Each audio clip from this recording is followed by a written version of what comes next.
Good evening. This presentation records my research undertaking to find information on an elusive riverboat found in Trinidad called the Liberator.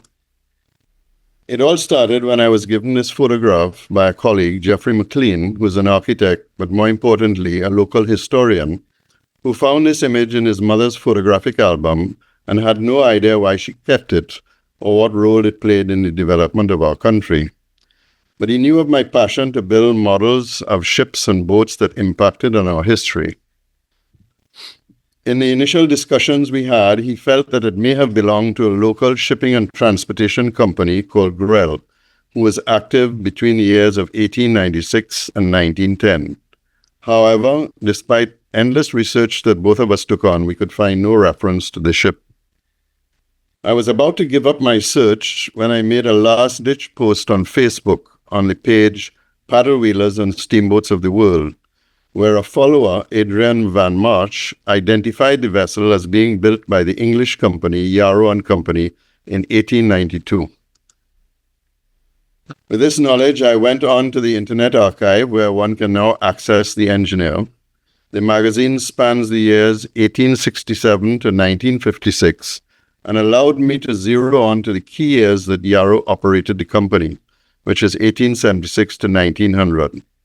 It was here I found numerous references to Yarrow, 10 drawings of riverboats built by them, detailed drawings of images of horizontal steam engines and horizontal locomotive engines, and lots of discussions on issues related to riverboats, steam engines, boiler designs, all of which helped me get a better understanding of the details of an English-made steam riverboat, some of which would have been part of the design of the Liberator. By the time I was done, I had amassed 150 pages of notes.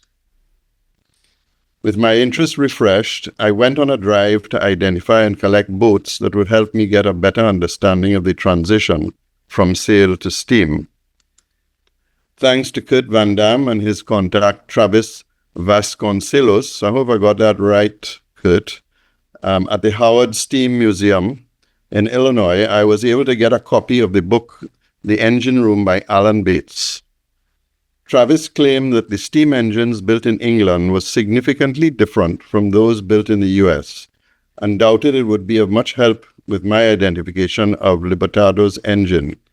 However, for a newbie like me, this book offered great information, especially about locomotive boilers and horizontal steam engines, which were used on most of the early riverboats.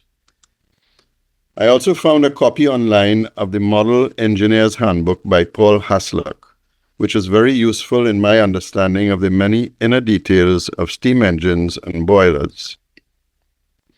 My research on Yarrow took me to the University of Glasgow, where I found the archive index of the company's records.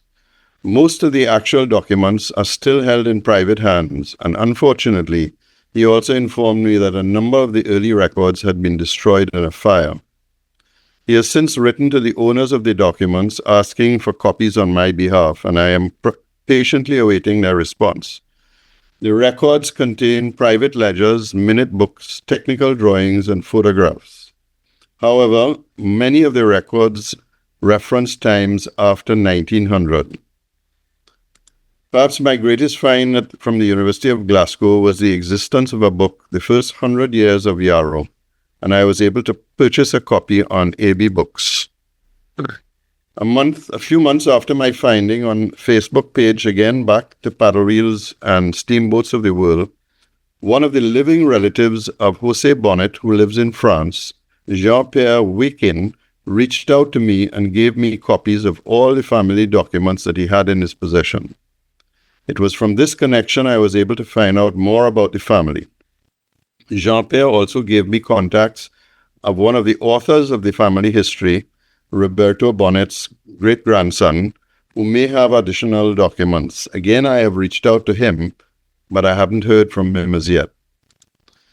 It was through these documents that I identified the initiative by their great-great-grandfather, José Francisco.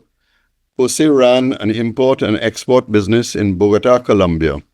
It confirmed that he was the one who had ordered the Libertador from Yarrow.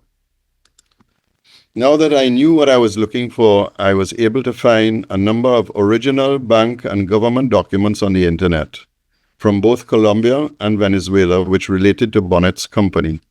I was also assisted by one of my shipbuilding contacts in Venezuela, Ramon, who runs a small naval museum and who found a number of the Venezuelan documents related to Bonnet's operations.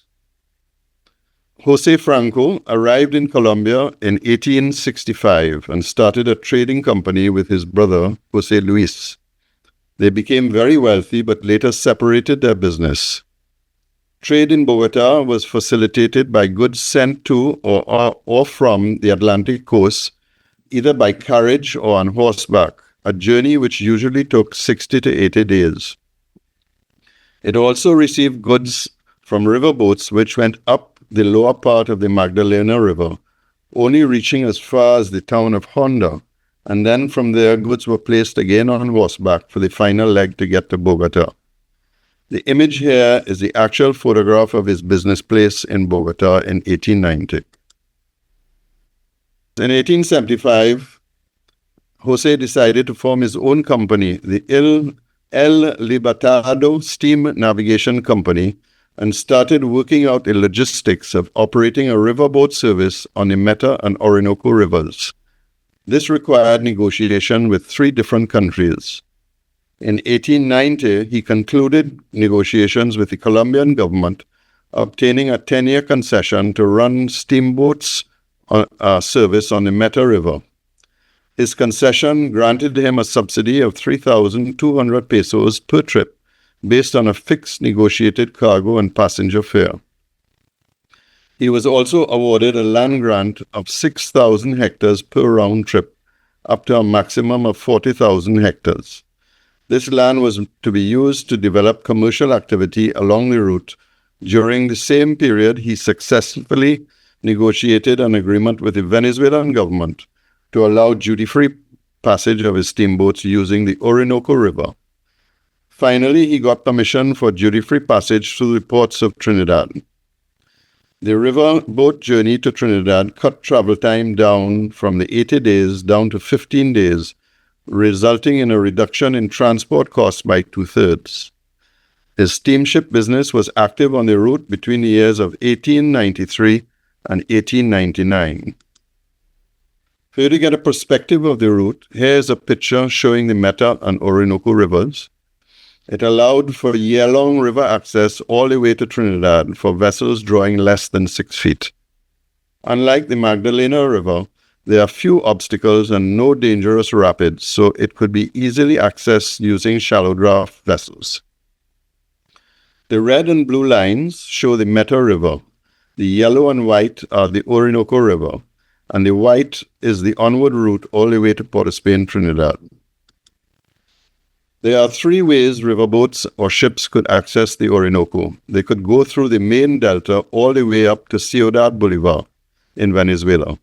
But the preferred route used by the riverboats leaving Trinidad was to follow the Micario or Pedernales channels.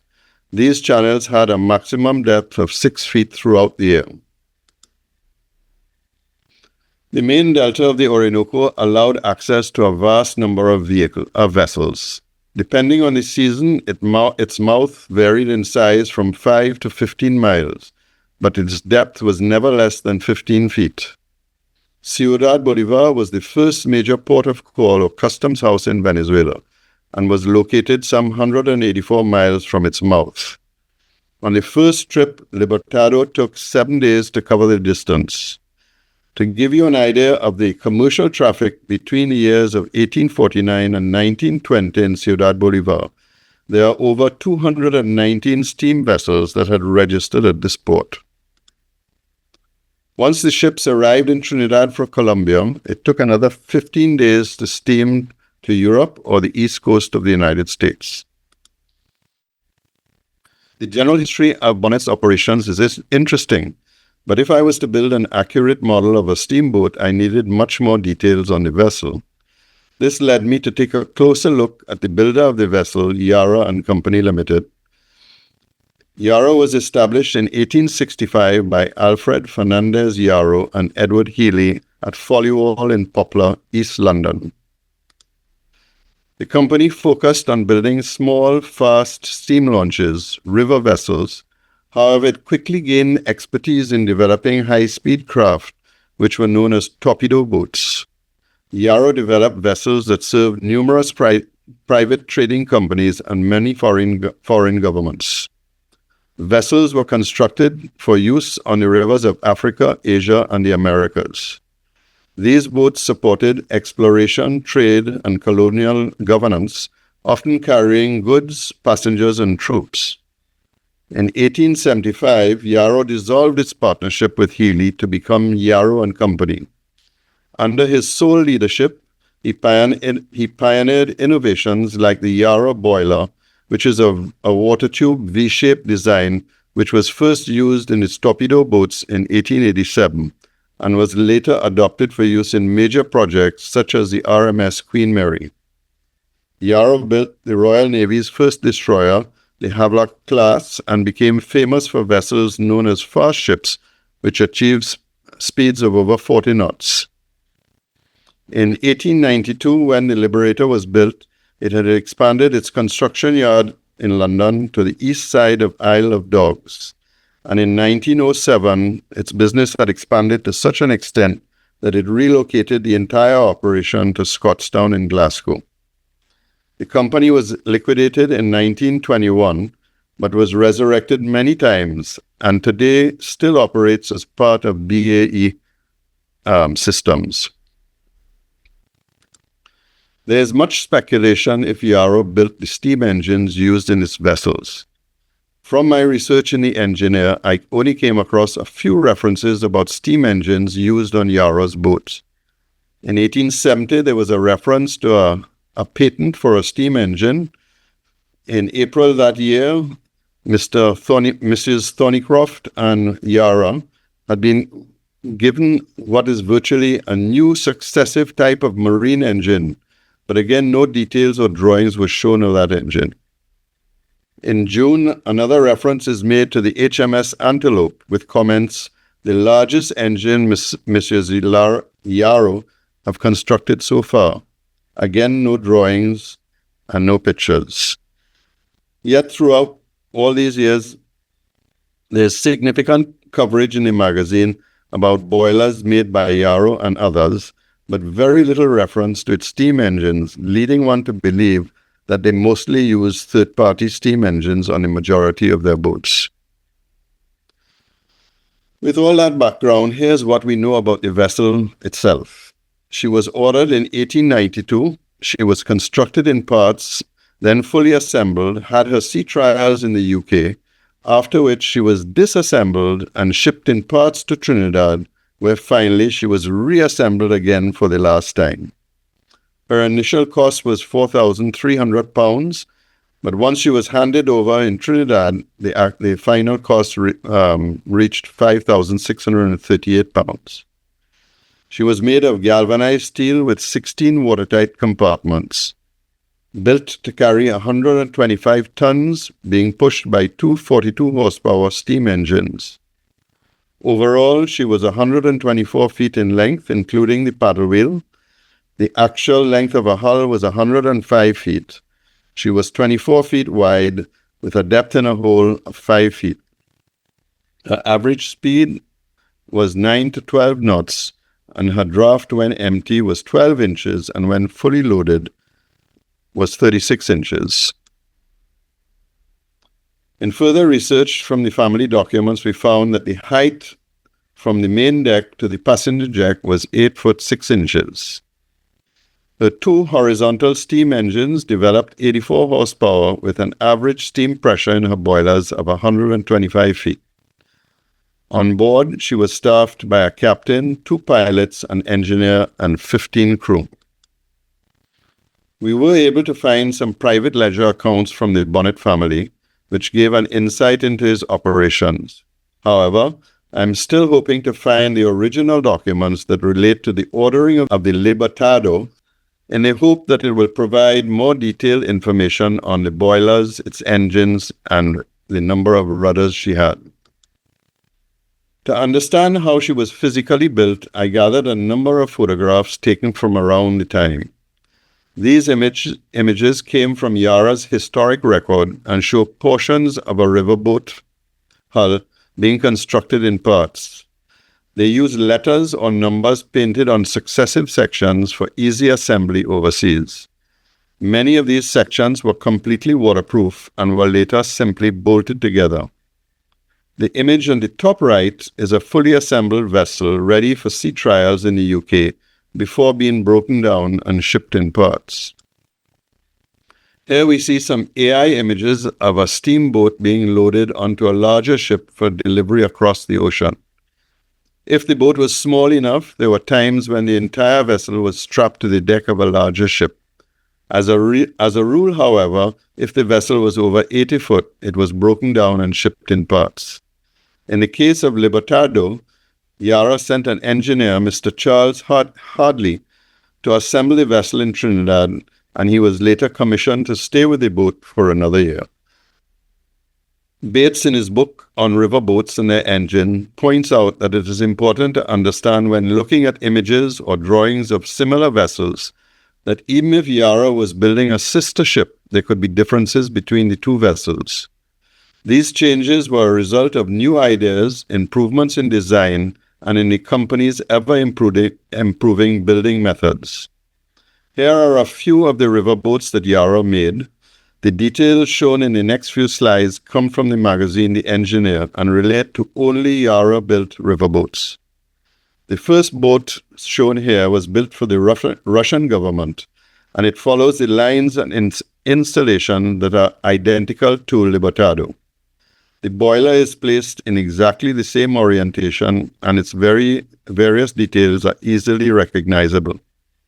The cables used to strengthen the vessel also follow those seen in the Libertador's photographs. Also notice the markings on the side indicating that this vessel was shipped in parts and then reassembled in Russia. Here's a detailed drawing of a much larger riverboat shipped to South America for use on the Magdalena River. This vessel was shipped to Africa in the year 1886. Again, the configuration of the locomotive boiler is exactly the same as the vessel I am researching.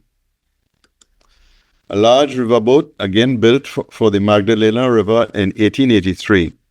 This one is very interesting in that it shows a return steam line, meaning that it used a condenser to save on fresh water and make the engine more efficient. This Yarrow boiler is quite different from those used in the early steam riverboats. It is the design of a V-shaped water tube boiler that Yarrow became famous for. In fact, this is the first reference I found in the Engineer of a boiler made by Yarrow. I found absolutely no references in the Engineer of Yarrow ever making or building a locomotive boiler other than images seen in the completed riverboats. A large riverboat built by Yarrow in 1887 to run again on the Magdalena River. Another small riverboat that was shipped in parts to run on the Congo River in 1884. And this is an image of a vessel built in 1877. She was 130 feet long with a 28-foot beam. Its draft when empty was 12 inches, and when loaded with 90 tons of cargo, only needed 24 inches of water, so very similar to Libertador. Its speed was 16 miles an hour, so she was quite a fast vessel. It was constructed of 3 16-inch steel plates, which were stiffened by wrought iron trusses that could be screwed together and could be adjusted, which is quite different from the construction of my riverboat. The hull was divided into 14 watertight compartments. She had a spoon bow and 3 rudders at the stern. She was also shipped in parts. The engine was a compound surface condensing unit and much larger than that used in the Libertador. But so to get a better idea of the engines used on the vessel, we need to look at the photographs we have. Although not clear, one can see this is a horizontal steam engine. There's a splash guard at the back of the vessel, and we can also get some details on the paddle wheel. And here we have a Yarrow steamboat that was delivered to run on Magdalena in 1880 with a very similar engine. This is the same vessel looking down at a horizontal layout. Again, the image shows a surface horizontal engine with condensing lines running back to the boiler. The drawings also show some details of the paddle wheel. This is the stern of a Yarrow vessel sent to Africa in 1887, again showing very small surface condensing engine. This is an enlargement of a drawing of the riverboat Mosquito delivered to run on the Zambezi River in 1891, the year before they started building Libertador. It again shows a horizontal surface condensing engine. And finally, another Yarrow steamboat showing the same type of engine. This is the only drawing found of a Yarrow steam engine built by the company. It was illustrated in the engineer and it is referenced by a patent previously noted. It is a vertical installed engine and was not used in any of the steam riverboats. Finally, here is an interesting image of a working model built by Thomas Hildebrands found on Facebook, and it is very similar to my vessel. I've reached out to him, but unfortunately he has not responded. Another close-up of the stern of the model, and here is a detailed look of his interpretation of the engine. There are lots of images of horizontal steam engines shown in the engineer between the years of 1856 to 1900, but none of them refer to Yarrow. This is the closest one that I found, which shows a marine engine of the size and type that might have been installed in Libertador, but more importantly, matches the image in the photograph. And here are some other photographs of similar steam engines found in various museums around the world. This is a detailed drawing of another engine showing the connection between the piston and the paddle wheel. Details of this will probably be used in my model if nothing else is found. We had some challenges also with the boiler. Here's a close-up of the image of the vessel showing its boiler. And this is what the back end of the boiler might have looked like with an access door for servicing the water tubes. Here is a boiler drawing taken from a Yarrow-built vessel of 1877. The orientation is reversed, allowing us to see the front end of the firebox. This is the top view of the same engine. This gives an excellent view of the river pattern and the details of the cylinder section of a typical locomotive boiler. And I will be using this when I build my boiler. And here are a number of examples taken from the period when the Liberator was built, which shows the business end of various boilers, including the placement of the firebox. And from this research, I've made some preliminary drawings, which I'll pass on to my friend John Otway, who has agreed to develop the final drawings. And this is a rough idea of the horizontal view of the vessel. In the meantime, my research continues. I have found another relative living in Colombia who produced a paper on Jose Bonnet. And again, I've reached out to him to see if he can locate the documents relating to the ordering of the vessel, which should give a better insight in some of the missing details. I'm still awaiting the papers from the University of Glasgow, but the key to eventually building an accurate model is to use the two photographs as the main guide in its final construction. And this is an AI-enhanced photograph of the first image, which shows much of the detail of the vessel. And this is the second image we enhanced and was taken from a brochure we located in the records of a Colombian bank that finances operations. So I thank you for your patience.